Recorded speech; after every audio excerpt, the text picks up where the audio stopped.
Hello, this is Mike Griffin, and this is the Excellent Internship course. This is our 5th lecture in a series of a couple dozen lectures on how to land and create a great internship and carry it out successfully. This particular topic is about the search for the internship, which is a very important topic, but also all the preparation that goes into a search, which is covered somewhat in our first 4 lectures. There's a lot of prerequisites to a search. You've got to know what kind of constraints you're looking at, the type of internship you want. You should have a good resume in place, a good cover letter.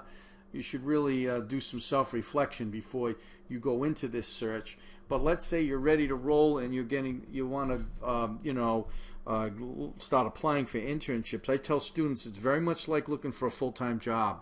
It's very much also like being a salesperson. You need to develop leads. You need to develop leads. One of the issues that has concerned me over the last 10 years is I see a growing trend of students who show up saying they're ready to get an internship, but they want the Career Development Center to place them in one, or they want a professor to place them in an internship, or they want me to place them. I happen to be an accounting professor, and I'll have students come to me and say, can you get me an internship, please? And I turn it back on them. I say, how are you going to go about getting an internship? You need to know how companies recruit interns so that you can develop your own leads. You want to get a list of potential internship providers. You want to get contact names there. And you have to find some innovative ways of doing that. Now, companies recruit interns in a variety of ways. Let's talk a little bit about that. For example, some companies will reach out to high schools, universities, colleges, employment centers. They'll reach out to the Career Development Center that most colleges have. They sometimes reach out to faculties. Again, as an accounting professor, CPA firms contact me looking for interns. In my case, what I do is any kind of postings that I learn about, requests for internships, I turn them over to our Career Development Center where they maintain a portal. We call it Career Link, but it's an employment portal. And all our students are pushed towards that to apply for those positions. But you do need to look around on your own. You've got to be proactive on this.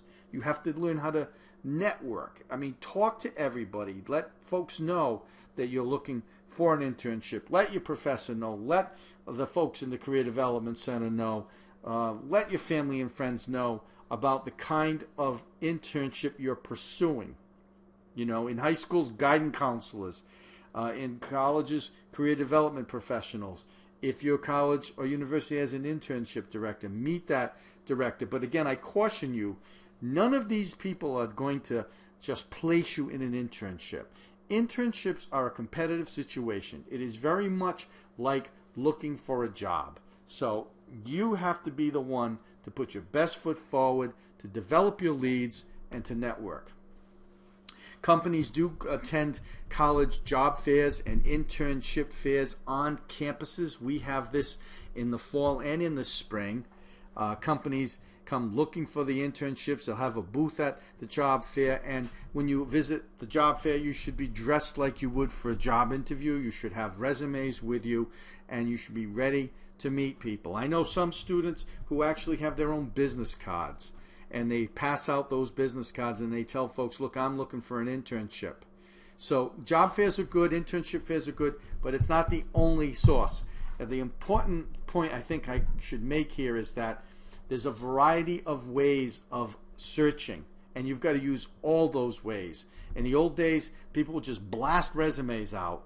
That is not a good approach anymore. You can still do some of that, but you have to look at other ways. If there's a job fair with recruiting going on, get there, put your best foot forward, meet people. And there are, of course, other ways of developing leads. Again, it's like being a salesperson. Do you know what I mean by leads? It's a list that you want to put together of potential internship providers.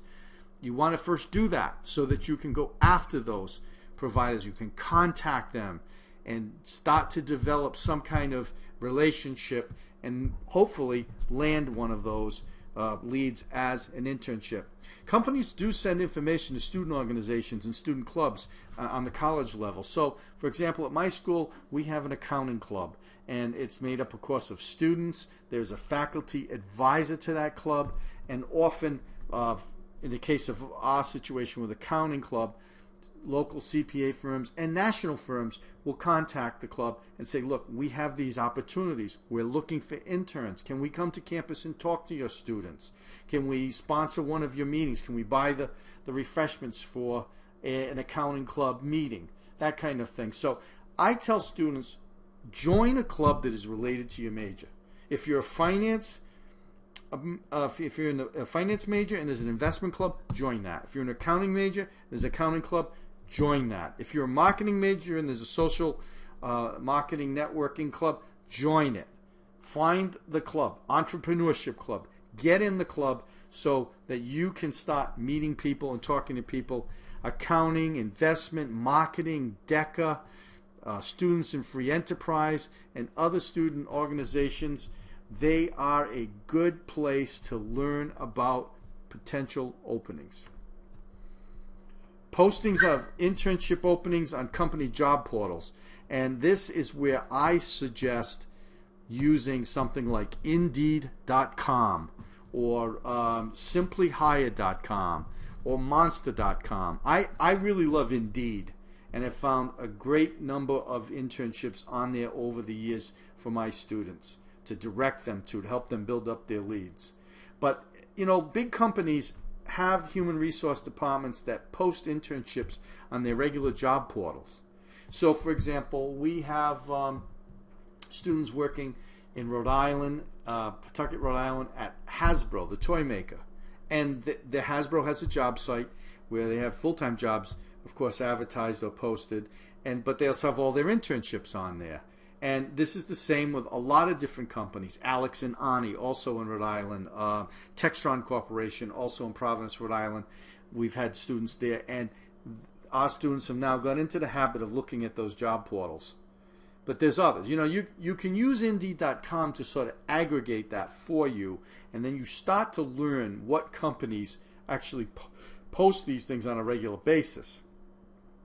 In a previous lecture that I prepared or recorded, I talk about the time element, and it's very important to watch the time element on these postings. How soon do these postings close? You know, how soon do you have to get your information in there? You want to be looking for current postings, not postings from 60 days ago. They may not be relevant anymore. Apply online, but keep in mind that when you apply online, those companies are probably getting hundreds of resumes. It's very competitive. But don't back off from that. I've had students tell me that they got their first internship from applying online. I've had others tell me, Mr. Griffin, I've applied to literally dozens of internships online. I haven't heard a thing. Well, you know, I would, in either case, that's both ends of the spectrum. I would say discount both of those things and apply to anything you see of interest online. You never know. It'll only take you a few minutes to do it. If you have a resume and a cover letter ready to roll, you can get right in there and apply, and at least you have a chance. But it is true, your resume many times is in there with hundreds of other resumes, and who knows, maybe yours will come to the top of the pile and you'll get an interview and you'll get the internship. Who knows? I've had some great success stories that way. I've also had other students very frustrated with online applications. Keep searching, be persistent, learn about any opportunity to develop leads, talk to your career development counselors about approaches. Some schools offer a workshop at times during the semester. My school does it twice a week throughout the semester at UMass Dartmouth, the Charlton College of Business. Our career development professionals offer a workshop on how to search for internships. And I have a book that covers a lot of things about internships, not just the search, that is available on lulu.com, and also our laminated guide. It's a 6-page laminated guide on everything about internships. It's only $6 or $7. If you're interested in that, shoot me an email.